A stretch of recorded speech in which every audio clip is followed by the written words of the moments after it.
Vizag vision ప్రేక్షకులందరికీ నమస్కారం అండి. నా పేరు కాకులవరపు రామచంద్రరావు. నేను కోనసీమ జిల్లా రామచంద్రపురంలో న్యాయవాదిగా ప్రాక్టీస్ చేస్తున్నాను. ఆధ్యాత్మిక కార్యక్రమాలను కూడా చేస్తూ ఉంటాను. జ్ఞానానందమయం దేవం నిర్మలం స్ఫటికాకృతిం ఆధారం సర్వవిద్యానాం హయగ్రీవముపాస్మహే. అస్మద్గురు సమారంభాం శ్రీమదాచార్య మధ్యమాం శ్రీహంసోత్తర పర్యంతం వందే గురు పరంపరాం. ఇప్పుడు పంచాంగ శ్రవణం అన్నది ఏమిటి?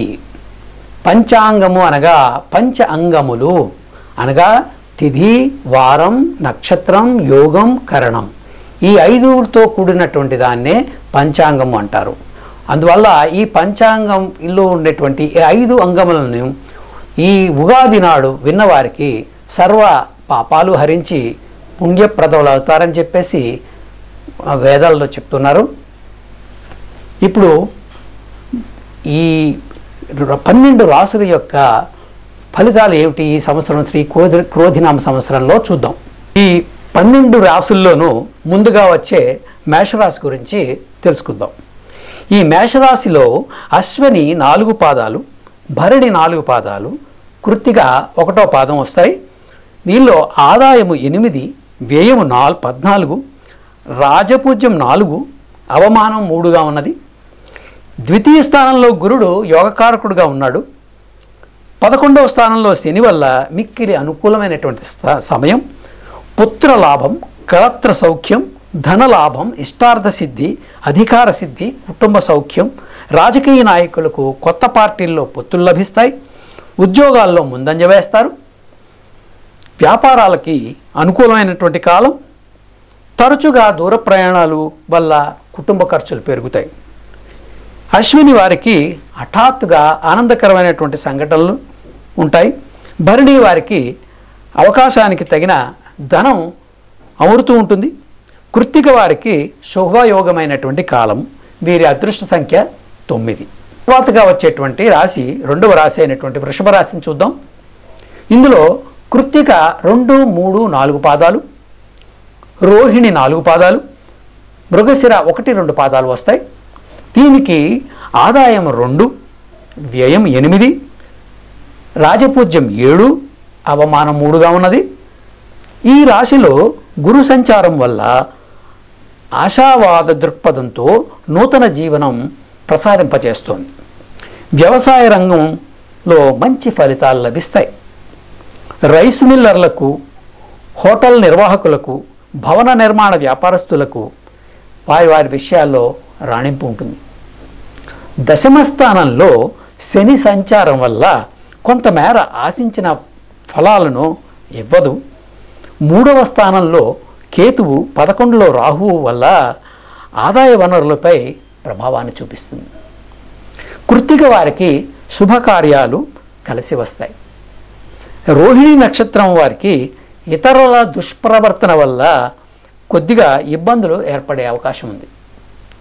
మృగశిర వారికి ఆర్థికపరమైన ఒడిదుడుకులు కొద్దిగా ఉంటాయి. వీరి అదృష్ట సంఖ్య 6. 3వ రాశి మిథున రాశి. ఇందులో వచ్చేటువంటి నక్షత్రాలు ఏమిటంటే మృగశిర 3, 4 పాదాలు, ఆరుద్ర 4 పాదాలు, పునర్వసు 1, 2, 3 పాదాలు వస్తాయి. ఈ రాశి వారికి ఆదాయము 5, వ్యయము 5గా ఉన్నది. రాజపూజ్యము 3, అవమానం 6గా ఉన్నది.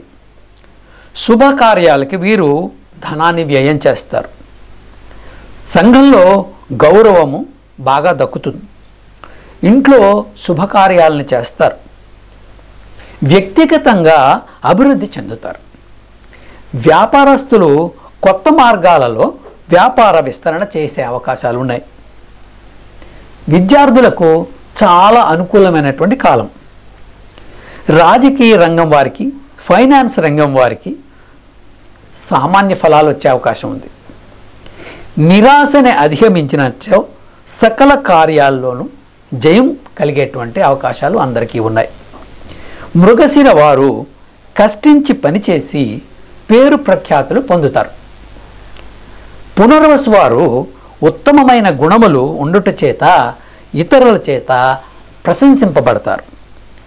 వీరి అదృష్ట సంఖ్య 5. ఇక 4వ రాశికి వద్దాం. 4వ రాశి కర్కాటక రాశి. ఈ కర్కాటక రాశిలో ఉన్నటువంటి నక్షత్రాలు పాదాలు ఏమిటయ్యా అంటే పునర్వసు 4వ పాదం, పుష్యమి 4 పాదాలు, ఆశ్లేష 4 పాదాలుగా ఉన్నాయి. దీనికి ఈ రాశి వారికి ఆదాయము 14, వ్యయం 2గా ఉన్నది. రాజపూజ్యం 6, అవమానం 6గా ఉన్నది. ఈ రాశి వారికి ధన విషయంలో అన్ని విధాలా బాగుంటుంది. పెండింగ్ వ్యవహారాలు పరిష్కారం అవుతాయి. స్థిరాస్తిని అభివృద్ధి పరుస్తారు. ఉద్యోగస్తులకు ప్రమోషన్లు ఉన్నాయి. కోర్టు వ్యవహారాల్లో జయం పొందుతారు. ప్లీడర్లకు, డాక్టర్లకు ధన సంపాదన బాగుంటుంది.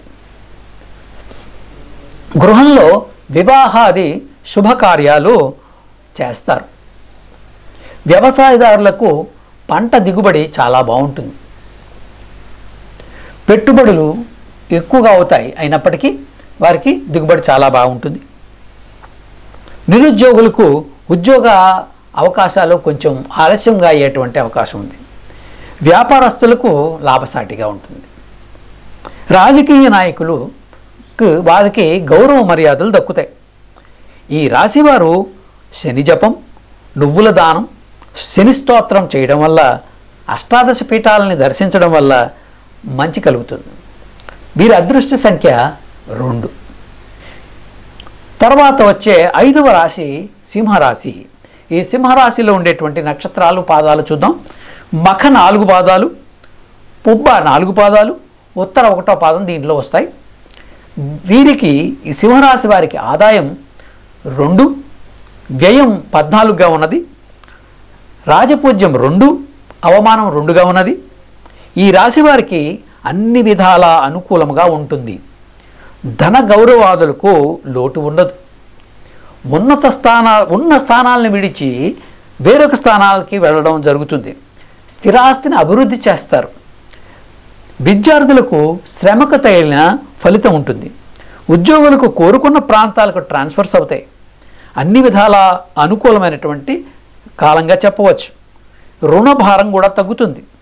రాజకీయ నాయకులకు వారికి గుర్తింపు వచ్చి పదవులు లభించేటువంటి అవకాశం ఉన్నది. వివాహం కావాల్సిన వారికి వివాహం జరుగుతుంది. మంచి సంబంధాలు వస్తాయి. నూతన వస్తువుల్ని సేకరించడం కూడా జరుగుతుంది. ఈ రాశి వారు రాహు, కేతు దోష పరిహారాల నిమిత్తం వారు జపాలు, తపాలు చేయించడం, మినుములు దానం ఇవ్వడం చాలా మంచిది. సూర్య, సుబ్రహ్మణ్య ఆరాధన చేయడం ఉత్తమంగా చెప్తున్నారు. అలాగే వీరి అదృష్ట సంఖ్య 3, 4, 5, 9గా ఉన్నది. 6వ రాశి అయినటువంటి కన్యా రాశికి వద్దాం.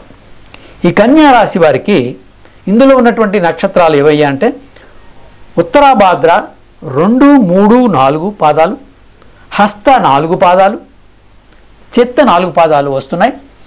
వీరికి ఆదాయం 5, వ్యయం 5గా ఉన్నది. రాజపూజ్యం 5, అవమానం 2గా ఉన్నది. ఈ సంవత్సరము మొదటి నుంచి వీరికి యోగదాయకంగా ఉంటుంది. వృత్తి వ్యాపారాల్లో రాణింపు ఉంటుంది. అన్ని విధాల యోగా కాలము ఇది యోగదాయకమైన కాలంగా చెప్పవచ్చు. వృత్తి ఉద్యోగాల్లో రాణింపు ఉంటుంది. స్థిరాస్తిని అభివృద్ధి చేస్తారు. ఉద్యోగాల్లో విదేశాలకు వెళ్ళే అవకాశం కూడా ఉన్నది. కోర్టు వ్యవహారాలు, పెండింగ్ కేసులు ఓ కొలిక్కి వస్తాయి. ధన గౌరవాదులకు లోటు ఉండదు. భార్యకు అనారోగ్యము, కొద్దిగా శస్త్రచికిత్స సూచన ఉన్నది. విద్యార్థులకు ప్రోత్సాహకరమైనటువంటి కాలంగా చెప్పవచ్చు. ఉద్యోగస్తులకు గౌరవ మర్యాదలకు లోటు ఉండదు. నిరుద్యోగులకు ఉద్యోగ అవకాశములు ఉన్నవి. వ్యవసాయదారులకు ఉత్తమమైన కాలంగా చెప్పవచ్చు. వ్యాపారస్తులకు కొత్త అవకాశాలు వస్తాయి. కళాకారులకు తగిన ప్రోత్సాహం లభిస్తుంది. అలాగే స్త్రీలకు అన్ని విధాల ఇది కలిసి వచ్చే కాలంగా చెప్పవచ్చు. ఈ రాశి వారు కేతువుకి జపం, ఉలవలు దానం చేయడం, రాహుకి మినుములు దానం చేయడం, నరసింహస్వామి, ఆంజనేయ స్వామి, గణపతి ఆలయాల్ని సందర్శన చేయడం మంచిది. వీరి అదృష్ట సంఖ్య 2, 3, 4, 6గా చెప్పబడింది. ఇప్పుడు 7వ రాశి అయినటువంటి తులారాశిని చూద్దాం. ఇందులో వచ్చేటువంటి నక్షత్రాలు ఏమిటాయి? చిత్త 3, 4 పాదాలు, స్వాతి 4 పాదాలు, విశాఖ 1, 2, 3 పాదాలు వస్తాయి. ఈ రాశి వారి ఆదాయం 2, వ్యయం 8గా ఉన్నది. రాజపూజ్యం 1, అవమానం 5గా ఉన్నది. ఈ రాశి వారికి ఆదాయానికి మించిన ఖర్చులు ఉంటాయి. గురుడు సానుకూల ప్రతికూల ఫలితాలను ఇస్తున్నాడు. జీవన పురోగమనం చెందడానికి తగిన జాగ్రత్తలు తీసుకోవాల్సి ఉంటుంది. వృత్తుల వారికి సామాన్య ఫలితాలు ఉంటాయి. ఆధ్యాత్మిక విషయాల్లో మాత్రం పురోగతి కనపడుతోంది. విద్యార్థుల్లో చదువులో ఉన్నతి కనపడుతోంది. తరచూ ప్రయాణాల వల్ల ఆర్థికంగా అస్థిరత్వం ఉంటుంది. కుటుంబ సభ్యులు, మిత్రులతో సంబంధాల్ని ఒకసారి సరిచూసుకోవాల్సినటువంటి అవసరం ఉన్నది. అష్టమ శని ప్రతికూల అనుకూల ఫలితాలను ఎదుర్కోవాల్సి ఉంటుంది. కళాకారులకు ఆదాయం సామాన్యంగా ఉంటుంది. గ్రహశాంతికి మీరు చేయవలసినది ఏమిటయ్యా అంటే 1 కేజీ మినువులు దానం ఇవ్వవలసి ఉంటుంది. దేవాలయ దర్శనం చేయాల్సి ఉంటుంది. అవి విష్ణు సుబ్రహ్మణ్య స్తోత్రాలు పఠిస్తే మరింతగా మంచి జరిగేటువంటి అవకాశం ఉన్నది. వీరి అదృష్ట సంఖ్యలు 3, 4, 6, 7గా ఉన్నది. 8వ రాశి అయినటువంటి వృశ్చిక రాశిని చూద్దాం. ఇందులో విశాఖ 4వ పాదం, అనురాధ 4 పాదాలు, జ్యేష్ఠ 4 పాదాలు ఉన్నాయి. వీరి ఆదాయం 8, వ్యయం 4గా చెప్పబడింది. రాజపూజ్యం 4, అవమానం 5గా చెప్పబడింది. ఈ రాశి వారికి యోగ విషయంలో చాలా బాగుంటుంది. సాంఘికంగా ధన గౌరవాదులు ఉంటాయి. వ్యాపారస్తులకు మంచి కాలం. తలచిన కార్యాల్లో జయం ఉంటుంది. వాహన ప్రాప్తి ఉంటుంది. సంఘంలో గౌరవం పెరుగుతుంది. విద్యార్థులకు మంచి కాలంగా చెప్పబడింది. కుటుంబ సభ్యుల యొక్క సహకారం పూర్తిగా అందుతుంది. ఉద్యోగస్తులకు అనుకూలమైనటువంటి కాలం. కళాకారులకు వారి ప్రతిభకు తగ్గ ఫలం ఉంటుంది. రాజకీయ నాయకులకు పదవులు ప్రాప్తిస్తాయి, కానీ మనశ్శాంతి ఉండదు. ఈ రాశివారు శని రాహువులకు జపములు, దానములు, శనీశ్వర, వెంకటేశ్వర, దుర్గా దేవాలయ దర్శనాలు చేసినట్లయితే వారికి ఇందులో ఉన్నటువంటి కష్టాల నుంచి వారికి విముక్తి కలుగుతుంది. అలాగే వీరి అదృష్ట సంఖ్యలు 2, 3, 4, 5. 9వ రాశి అయినటువంటి ధనురాశిని ఒకసారి పరిశీలిద్దాం.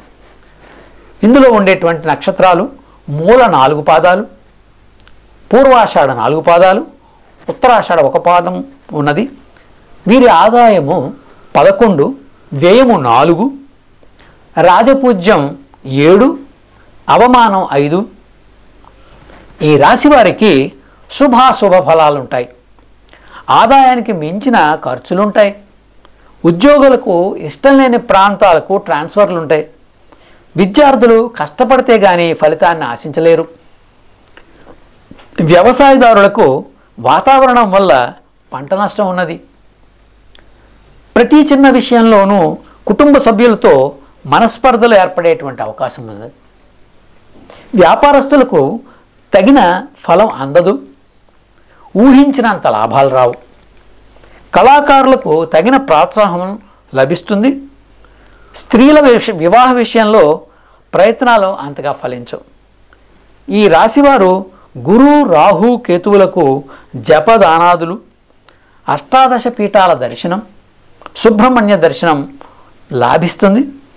అదృష్ట సంఖ్యలు వీరివి 4, 6, 7, 9గా చెప్పబడింది. 10వ రాశి అయినటువంటి మకర రాశిని చూద్దాం. ఇందులో ఉత్తరాషాఢ 2, 3, 4 పాదాలు, శ్రవణం 4 పాదాలు, ధనిష్ట 1, 2 పాదాలుగా ఉన్నది. ఆదాయము వీరికి 14, వ్యయము 14. అలాగే రాజపూజ్యం 3, అవమానం 1గా చెప్పబడింది. ఈ రాశి వారికి అన్ని విధాల యోగదాయకంగా ఉంటుంది. తలపెట్టిన పనులు దిగ్విజయంగా జరుగుతాయి. వ్యాపారంలో లాభాల్ని పొందుతారు. ధన గౌరవాలకు లోటు ఉండదు. పెండింగ్ వ్యవహారాలు పరిష్కారం అవుతాయి. శుభకార్యాలు చేయడం, హోదా గల వ్యక్తులతో స్నేహ లాభాలు కలుగుతాయి. పిల్లల్లో అభివృద్ధిని చూస్తారు. వాహనయోగం ఉన్నది. కొంత స్థిరాస్తి నష్టం కూడా కనపడుతోంది. విద్యార్థులకు ఉత్తీర్ణత కలుగుతుంది. వ్యవసాయదారులకు పంట పండి లాభాలు కలుగుతాయి. అలాగే ఉద్యోగులకు ప్రమోషన్తో కూడినటువంటి ట్రాన్స్ఫర్స్ ఉన్నవి. వ్యాపారస్తులకు లాభదాయకంగా ఉంటుంది. కళాకారులకు ధనాదాయం బాగుంటుంది. రాజకీయంలో ఉండేవారికి పదవులు లభిస్తాయి. భార్యాభర్తల మధ్య అన్యోన్యత ఉంటుంది. చిక్కు సమస్యల నుంచి బయటపడతారు. గ్రహశాంతికి 1 కేజీ గందులు దానం చేయాలి. అదృష్ట సంఖ్య 2, 3, 4, 7గా చెప్పబడింది. శనికి తైలాభిషేకం, వెంకటేశ్వర, ఆంజనేయ స్వామి దేవాలయాలను దర్శించడం కూడా మంచిదిగా చెప్పబడింది. ఇక 11వ రాశి అయినటువంటి కుంభరాశిని గురించి పరిశీలిద్దాం. ఇందులో ఉన్నటువంటి నక్షత్రాలు పాదాలు ఏంటంటే ధనిష్ట 3, 4 పాదాలు, శతభిషం 4 పాదాలు, పూర్వభాద్ర 4 పాదాలు ఉన్నాయి. వీరి యొక్క ఆదాయం 14, వ్యయం 14గా చెప్పబడింది. రాజపూజ్యం 6, అవమానం 1గా చెప్పబడింది. ఈ రాశి వారికి ముందుకు వెళితే నుయ్యి, వెనక్కి వెళితే గొయ్యి అన్న చందంగా ఉన్నది. ప్రతి పనిలోనూ ఆటంకాలు వస్తాయి. కుటుంబ కలహాలు, శుభకార్యాలకు ఆటంకాలు, ఉద్యోగ సమస్యలు, ప్రయత్నాలకు ఆటంకం ఉంటుంది. ఆరోగ్యం సామాన్యంగా ఉంటుంది. విద్యార్థులకు కష్టపడి చదవాల్సినటువంటి అవసరం ఉన్నది. ఆటంకాలు ఉన్నాయి. ఉద్యోగులకు ఉద్యోగ విషయంలో సమస్యలు ఉన్నాయి. వ్యవసాయదారులకు అనుకున్నంత దిగుబడి రాదు. వ్యాపారస్తులకు అధికారుల వల్ల చిక్కులు ఉన్నవి. కళాకారులు కష్టపడవలసి వస్తుంది. రాజకీయ నాయకులకు పదవులలో మార్పు ఉంటుంది. ఈ రాశివారు గురు, శని, రాహు, కేతువులకు జపాలు చేయించుకుంటే మంచి జరుగుతుంది. రాఘవేంద్ర స్వామి, హనుమాన్, సుబ్రహ్మణ్య క్షేత్రాలని దర్శనం చేసుకోవడం కూడా వారికి మంచిగా ఉంటుంది. వారి అదృష్ట సంఖ్యలు 2, 3, 7, 9గా చెప్పబడింది. ఆ రాశులన్నింటిలో ఆఖరి రాశి అయినటువంటి 12వ రాశి మీనరాశిని పరిశీలిద్దాం. ఈ మీనరాశిలో ఉన్నటువంటి పాదాలు, నక్షత్రాలు ఏమిటంటే పూర్వభాద్ర 4వ పాదం, ఉత్తరాభాద్ర 4 పాదాలు, రేవతి 4 పాదాలు ఉన్నాయి. వీరి ఆదాయము 11, వ్యయము 5గా చెప్పబడింది. వీరి రాజపూజ్యం 2, అవమానం 4గా చెప్పబడింది. ఈ రాశి వారికి ఆరంభంలో సామాన్యంగా ఉంటుంది. తలచిన ప్రతి పనిలోనూ ఆటంకం ఎదురవుతూ ఉంటుంది. కృషిలో అభివృద్ధి తక్కువగా ఉంటుంది. సంపాదన నిల్వ ఉండదు. స్త్రీ మూలకమైనటువంటి కలహాలు ఉంటాయి. బంధుజన విరోధాలు ఉంటాయి. భార్యాభర్తల మధ్య సఖ్యత తక్కువగా ఉంటుంది. ఎంత మంచిగా వ్యవహరించినప్పటికీ పేచీలు వస్తూ ఉంటాయి. విమర్శలకు గురి అవ్వడం, నమ్మిన వారి వల్ల మోసపోవడం జరుగుతూ ఉంటుంది. ఆరోగ్య విషయంలో జాగ్రత్త అవసరం. వాహనాలతో జాగ్రత్తగా ఉండాలి. వ్యాపారస్తులకు ఊహించనన్ని లాభాలు రావు.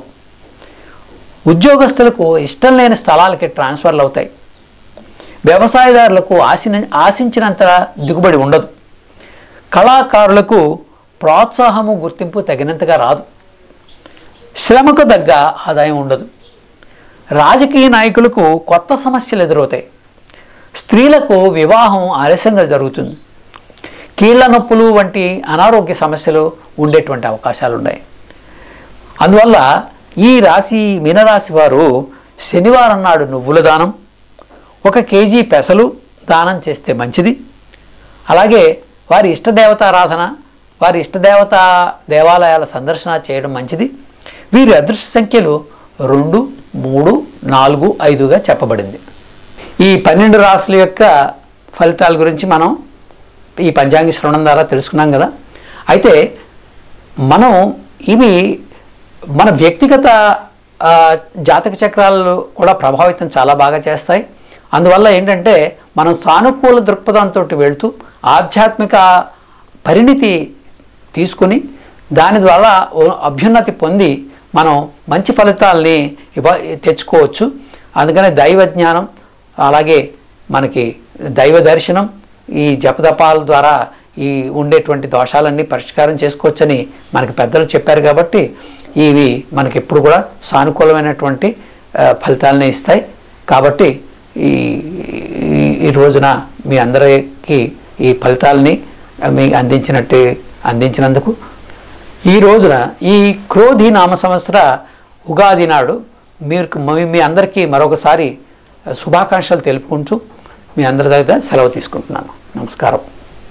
Hi viewers, Vizag vision channel ని సబ్స్క్రైబ్ చేసుకోండి. మా ఛానల్ అందిస్తున్న జాతీయ అంతర్జాతీయ స్థాయి వార్తా విశేషాలు నోటిఫికేషన్స్ కోసం ఇక్కడ కనిపిస్తున్న బెల్ ఐకాన్ ని క్లిక్ చేయండి.